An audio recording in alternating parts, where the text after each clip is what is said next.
Craig, overall, this was much better from City, wasn't that second half performance compared to what we'd seen leading up to this tie? Yeah, I mean, they still made the mistake for the, or 3 or 4 mistakes in the one passage of play for that end up with Jack Harrison scoring. But bearing in mind, Everton have been pretty good recently, the way they've played and the way they've harassed teams, the chances they created at Tottenham. They're at Goodison, got a crowd behind them. City coming back after their trip to Saudi Arabia for the glorified friendlies. You know, Sean Dyche said, look, they'll be ready for this. They need to pick it up. They need to pick it up again and they need to get going. And they did that in the second half. Now, Pickford, who shouted at everybody during the game, makes a mistake. When it's 2-1, he makes that mistake, which he could have cleared first time, which Bernardo Silva, it's a great finish. But at 2-1, it's even though Everton in the second half, there was only really the Calvert-Lewin challenge from the cross from the right. They weren't creating much, but at 2-1, they're hanging in there. Yeah. Right. They're at least hanging in to sneak maybe a point. We've seen Crystal Palace do it recently at the Etihad against City. So they have been vulnerable to that. But yeah, the mistake from the goalkeeper and the finish from Bernardo Silva to make it 3-1 just killed the game. And it's hard to argue that City, the way they played in the second half... Well, but that's a great point, because even at 0-0, it was all Man City. Well, it's for the first 25 minutes, wasn't it? First 25 minutes, all City, and then all of a sudden Everton had that spell where they score. Then they get the goal, and that's what we're saying. You give yourself an opportunity to stay in a game. And Pickford had made 2 or 3 really nice saves in the match, particularly in the first half. And so, yeah, that's always frustrating. Who would ever want to be a goalkeeper? It's a terrible position. Oh, get the violins out. Well, I think some of the mistakes they made again with the touches with Akanji and Ake. But, you know, if you look at positives, they have... You know, obviously Haaland wasn't there, De Bruyne still wasn't there. They've got players to come back. But also, Phil Foden, if he can get a second half of the season, if he can get it going. We know Bernardo Silva is such a consistently fantastic player. But I think Phil Foden really can add some gold dust onto this team. And that's how good he is. Now, he has to do it consistently because there's competition for places. But I also thought, I mean, Kyle Walker... you know, every time I see City play, to me, he's almost always their best defender. Just even at his age, the pace, the power, the composure and the experience he has in all scenarios is just great to see. What he allows them to do is to be able to have that much higher line. You know they're going to have a ton of possession. They're going to then be able to get more players into play because they know that if it breaks down, you got one player on the pitch who has the pace to be able to get back in cover. And allow you to have that many players in advanced positions. And the fact that they almost let him go in the summer is kind of showing how important he is to this side. All right, from one quick defender to one slow defender. Oh, was that your link to Mario? Blimey heck, that's harsh. Oh, sorry. Wow. Hey, Dan, don't worry about it, my friend. I've never been What? questioned about my pace. Don't worry about it. It was always something. I don't know. Next to Kyle Walker, I don't know. But hey, listen, it wasn't my time. But I never had a problem with anybody. I mean, playing against Ronaldo never got done on pace. So that's not bad. Yes. There you go. There you go. Hey, we've poked the bear now, haven't we? We've poked the bear. I'm just saying, you know, I mean... Mario, penalty or no penalty for you? What do you say? A penalty. You know what the thing is? I think Craig said the right point. I think because we are living in that time now where we got to follow the rules, but it's just so uncomfortable. If you're a defender, how are you going to defend this? I know we can say like his hand was up there, but guys, come on. I don't want to think about when I want to stop or block a ball, thinking about where I'm going to put my arms. I just want to get to the ball and make sure it doesn't get kicked towards my goal. So I think that is the only question I have, but... Hey, like the rules are, there's not a lot I can do. Or I would just stand there and just have to take it on. Because if I get in the face of the referee, I'll probably get a yellow card. So I'll probably have to back off. What was interesting, because Casey, we watched the game together, is after it's thinking, Craig's pacing around, like almost reenacting where his hand would be as the block. And that's Mario's point, is how are you going to have natural action? I mean, if you're jumping around and flying...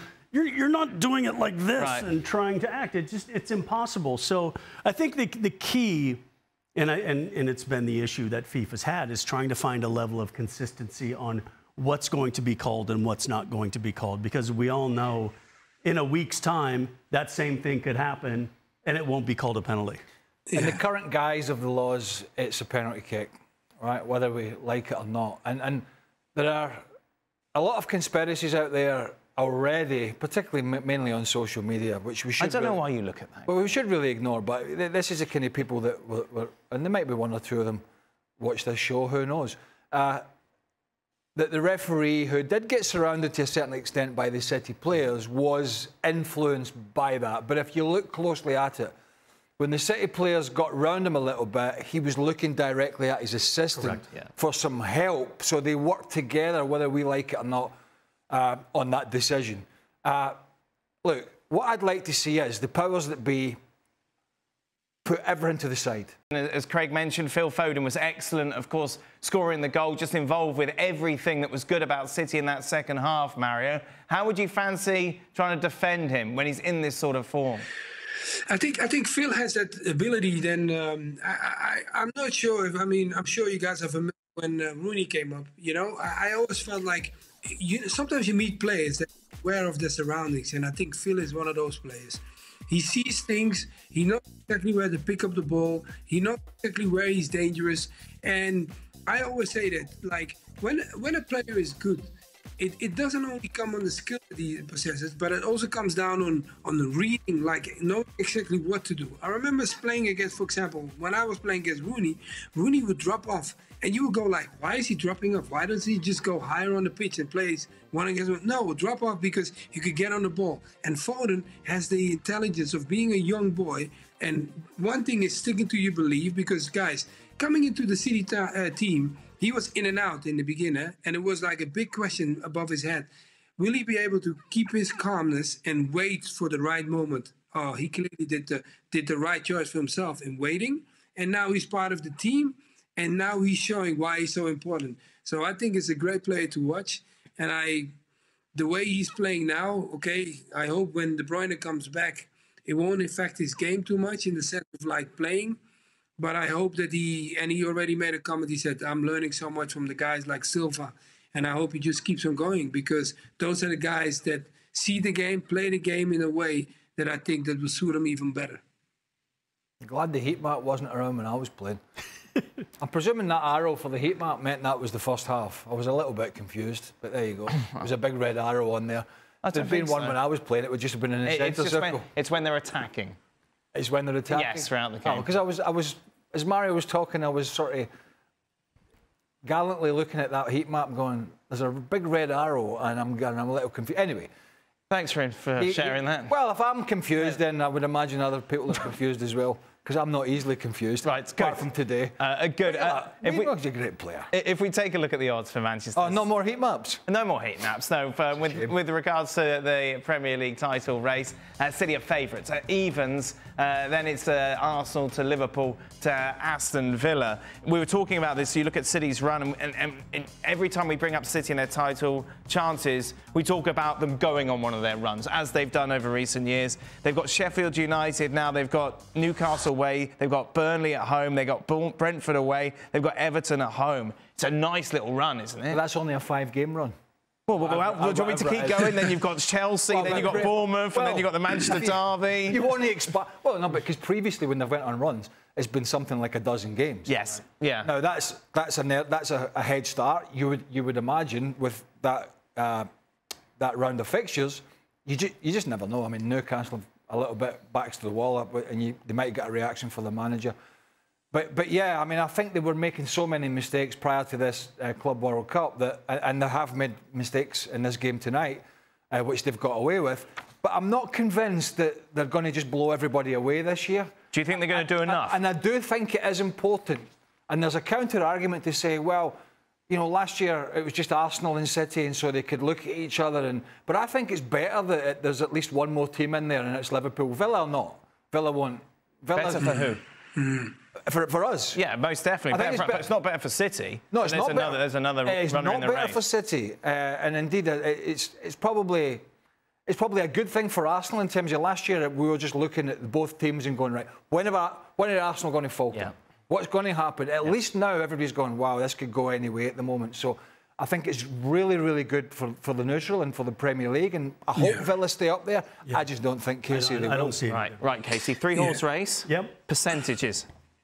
No, I think because of past because of past experience with Man City, I understand why the bookies put them where they are. So Casey's percentages, here we go. My percentages are probably 50% Man City. Oh, really? That's strong. And then 25-25. 25-25. Arsenal, Liverpool. Really? Yeah. City are favourites. Evens, then it's Arsenal to Liverpool to Aston Villa. We were talking about this. You look at City's run, and every time we bring up City and their title chances, we talk about them going on one of their runs, as they've done over recent years. They've got Sheffield United now. They've got Newcastle away. They've got Burnley at home. They've got Brentford away. They've got Everton at home. It's a nice little run, isn't it? But that's only a 5-game run.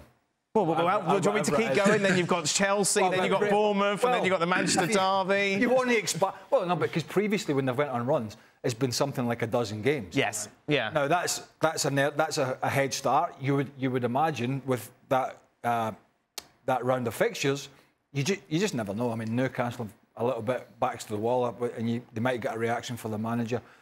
But yeah, I mean, I think they were making so many mistakes prior to this Club World Cup and they have made mistakes in this game tonight, which they've got away with. But I'm not convinced that they're going to just blow everybody away this year. Do you think they're going to do enough? And I do think it is important. And there's a counter argument to say, well, you know, last year it was just Arsenal and City, and so they could look at each other. But I think it's better that there's at least one more team in there, and it's Liverpool. Villa or not? Villa won't. Better for who? For us. Yeah, most definitely. It's not better for City. No, it's not better. There's another runner in the race. It's not better for City. And indeed, it's probably a good thing for Arsenal in terms of last year. We were just looking at both teams and going, right, when are Arsenal going to falter? Yeah. What's going to happen? At least now everybody's going, wow, this could go any way at the moment. So I think it's really, really good for the neutral and for the Premier League. And I hope Villa stay up there. I just don't think Casey they will. I don't see it. Right, Casey. 3-horse race. Yep. Percentages. No, I think because of past experience with Man City, I understand why the bookies put them where they are. So Casey's percentages, here we go. My percentages are probably 50% Man City. Oh, really? That's strong. And then 25-25. 25-25. Arsenal, Liverpool. Really? Yeah. That's quite definitive. I think they are the favourites because of simply what they've been able to do historically. And experience will play a part. Mario? I'll go. Mine will go with Liverpool. I called it last time, so I will stick with them. Beginning of the season, I had City, but I feel like Liverpool, their mentality and the way they play, and I feel like City might drop. That's just what Craig just highlighted. I feel like all of them have moments of they can be beaten, and City never had that before. So that's one question I have. When it comes to Arsenal, I think, as long as they keep Rice fit and keep him doing, I think he's the missing link for them. So, but I still think Liverpool, with the 3 new midfielders, I will give them, 40%? And then the rest will take I will split it. 40? Then I give the other one, so it's a 30-30. 40-30-30. I don't want to see you. 60-60, 40. Hold on, I'll work it out. We've got a calculator on here. Don't worry, man. Don't worry. I knew when I was winning and when I was losing. Don't worry about it, Greg. My maths are a little. 40% City. Right. I agree. Yes. Slight favourites, history, experience. 35% Arsenal. Okay. And 25 Liverpool. Okay, all right, good stuff. Chelsea, the victory. Crystal Palace's horrible run continues, but Pochettino delighted, of course, to take all 3 points. How would you sum up this game? I sum this up by it's a very similar scenario to Manchester United, whereas they just needed, and they did yesterday, albeit it was a slightly different scenario. Chelsea needed, and Pochettino needed to get a result, and they got it. Yeah. That apart, and we can talk about the youngsters and all that, but you're not getting medals for blooding youngsters and saying, "Oh, I'm blooding youngsters," and because this is the future. Well, it's not. It's not Jamal Musiala. It's not Jude Bellingham. It's not. It's not Vinicius Junior. We don't know if these youngsters are going to be great or not. So it's a choice thing if you want to play and have this young side, which they did, but. They were made, for me, Chelsea that is, were made to look extremely mediocre by a poor Palace side. particularly in the second half. Every time we looked up, we had a couple of games on, every time we looked up and we were watching, was Palace going on the attack? Was Palace going on the attack? Yeah. Was Palace looking dangerous, particularly with Elise, who got the goal, looked dangerous in the second half. It was Mateta running through, and Chelsea were struggling. They had the odd one with the ball over the top where they almost got in, and Pochettino saying, well, we created a lot of chances. No, not really. So this was one that boiled down to, it looked like Palace were going to win it. It looked like there was going to be more pressure on the Chelsea manager. And a rush of blood from Eze on the edge of the box. The penalty kick comes in, they score it, they win the game, they get the 3 points. That apart, not a lot else changed. Mario, do you agree? Yeah, I think, look, Chelsea's not at a place where we're going to see great football, you understand? And I don't think the way he sets up the team as well. It was like, Greg highlighted one point that I really agree with, is the sense of like, they wanted a result. Okay, look, if you put Maatsen is not the guy that's like, he went from left back, then he went to left forward. So I looked at him in the summer. He was playing that position because more likely the team that you're watching now, and Nkunku and Jackson, they were playing in the summer as well when they were starting. Mudryk was playing up front as well. And now watching this team, it's almost similar to it. But the thing was that Palace never used to come to the bridge and be that confident. And they were too confident. And that is the only question. Like when I was watching, I was like, why are they so confident? And then you could see the movement that he made, Poch. He took out Colwill because he was playing against Olise. If you were watching the game, you just don't want a 1v1 of Colwill and Olise. That's what I was watching. And what comes, the ball goes over the top, he controls it, he scores. Then when he put Malo Gusto against him, it was a different game because I think Malo Gusto had a good game. Today, you understand, he even set up the first goal. But overall, when you saw his play, he put him from right to left, and the kid could handle both sides. No surprise, Manchester United's comeback victory against Aston Villa, dominating the back page of the English newspapers today. It is Højlund who is on the back, of course, getting his first Premier League goal, but Garnacho, of course, getting the 2 goals which led to that comeback. This is what you had to say after the game. I wanted to try and take control of things. I said we just needed 1 goal to get back into it.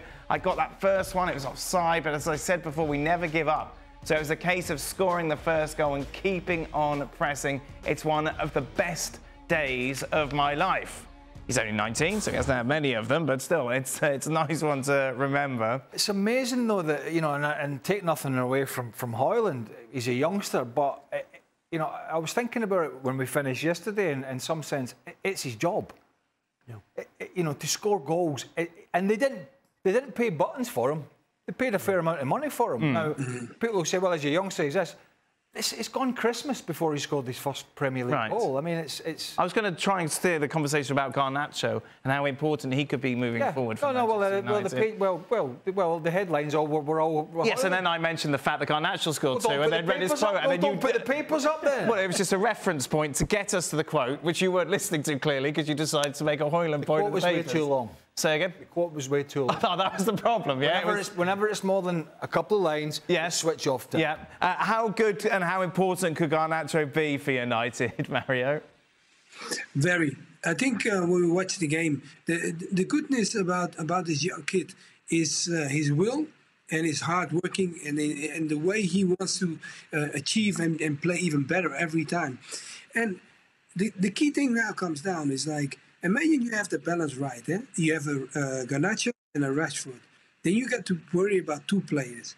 Because if you only have Garnacho, I think that's kind of, they can isolate it, and they did that before. You know, close him down and he calms down. And I'm not talking about, you know, people who highlight bicycle kicks. No, I'm not talking about that. I'm talking about a player that when you only have one left-sided player, and you only have to worry about them, the team can hang over to that side and defend there, and you can shut them down. But when you have 2 guys going out, and I think when you saw, you know, the goals that he scored, even the ones that he was offside, you could see the pace of Rashford and then him being on the opposite side. Together, they can really bring you in trouble. And I think that's why now I think he's exposing himself, and I think also his confidence is rising. You know, when you're that young and you're playing that good, that's what you need. You need to score goals. You need to feel confident. And a stadium like that size, I think it's a great place to be at the moment for him to score goals, because his team really need it. Because, like, you tapped into Højlund even, you know, it's a sad part of paying that much money for a young kid and that much pressure, but it's that difficult because we expect the best. When you come to that team, and it's the same, any team, but that kind of money and playing for Man United is a sad part, but people expect the goodness of you, and that's what Garnacho is doing. Do you know who's really annoying me right now? It's not you two. Okay. Well, that's a first. Oh, yeah, well. Wow. It's a starting point. But you're on the edge. Well, yeah, exactly. No, Casey, you're on the edge. You're annoying should be your middle name. Right. But Get on with it. I tell you who is really annoying, and this is leading into the Garnacho, is Jadon Sancho. And I tell you why. Is Jadon Sancho, unless we've got the whole thing wrong, is completely out of the picture because he's got a petted lip and he won't apologise for his wrongdoings because he feels he's been wronged by a manager who's in charge. And here we have this guy who's on huge money, who had a huge transfer. He's got a talent, not seen a lot of it in England. He's sitting on his backside, twiddling his thumb, wasting his career, watching a youngster go out there and help carry one of the biggest clubs in the world on his shoulders, and his manager, who's under pressure. A young kid who you could argue is not more talented than Jadon Sancho, who is certainly not more experienced than Jadon Sancho. We're talking about a guy who's an England international. But yet this guy's gone out there, he's gone, Anthony, Rashford, Sancho, park your backside, I'll show you. That would, if I was a professional, I wouldn't be sat at home happy about that. I'd be sat at home embarrassed with myself that I'm sitting watching a kid do what he's done, not every week, not every game. But Mario mentioned it, that marvellous bicycle kick, the goals yesterday, just his enthusiasm for the game, whether he plays well or not. And then the other side of the coin, we got the petted lip, sat at home, doesn't even want to help out. There's the difference between people who want to get out there and make a difference. And this is what Ten Hag wants. Go on, Mario. Yeah, but don't you think, you know what, correct? When we're in this situation, are we not happy as a player when we see the other one being in trouble? That gives us the opportunity and more time to develop our skill. I think that's what's helping Garnacho at the moment. Don't you agree that he has more time, like how you highlighted it? He has so much more time and so much more to expose himself to that team and say, like, I want to be the most important player in this side. And yeah, I don't understand, man, why he's doing that. Because Sancho, guys, if we go back, this was a kid. Oh, when he came from Dortmund to Manchester, it was like, no one would even think about it. He came even in the national team. We're like, wow. And that he does not want to do that, yeah, I'm surprised too. He's killing his own career. He's not killing the team. He's killing his own career. I mean, Garnacho shouldn't even be near. I don't mean this in a bad way. Right. When this youngster looked, at the start of the season, when he sat down and at home and was just about to go to his first day of pre-season training, he went, my God, Marcus Rashford off his best season ever. Yeah. Anthony cost a fortune. Jadon Sancho, how am I going to get a game? And then you add to that spectacular goal here and there, good goals to help pull yourself back from a 2-0 hole at home when the pressure is mounting, and all of a sudden you're becoming something that there wasn't the pressure on you from the start to become, where there was on Jadon Sancho, and he couldn't handle it. He's got two players in Højlund and Sancho who were the headline makers, Garnacho, who were the headline makers yesterday. And as a manager, he doesn't know what the end product is going to be when he puts them on the field. But what he does know is they're going to run around, they're going to work hard, they're going to close down. And in Højlund's case, he's going to be a nuisance of himself with the centre-halves, and he's going to be physical. At least he knows there's a starting point he's going to get. But Craig, here's the part that I don't understand anymore. Why is that a topic? Right. You're a field player. That should be a given. That should be a given that you should be, but it's not anymore, and that's the problem. It's not at that club at the moment. You know, when you put Rashford, with all respect, he played better yesterday. When you put Rashford and Martial and one or two others in the field, but let's not... It's a coin toss. He's not only worrying the manager about what performance and what mistakes they might make, he's worrying if they're going to even break sweat and he's going to have to take them off at half-time. Yeah. It's just not a good place to be. So at least he has some players, and in all fairness, Bruno Fernandes, I'm on about him as much as anybody. He's a frustrating player at times. He at least works hard. You know, he at least puts some... He's committed. Yeah, I mean, he's frustrating a lot of the times, but he's a talent and he's committed and he generally doesn't hide, right? He does a lot of frustrating things, but with the others, you know, those two youngsters, it's hard work, it's graft, but yesterday it wasn't only that, it was end product.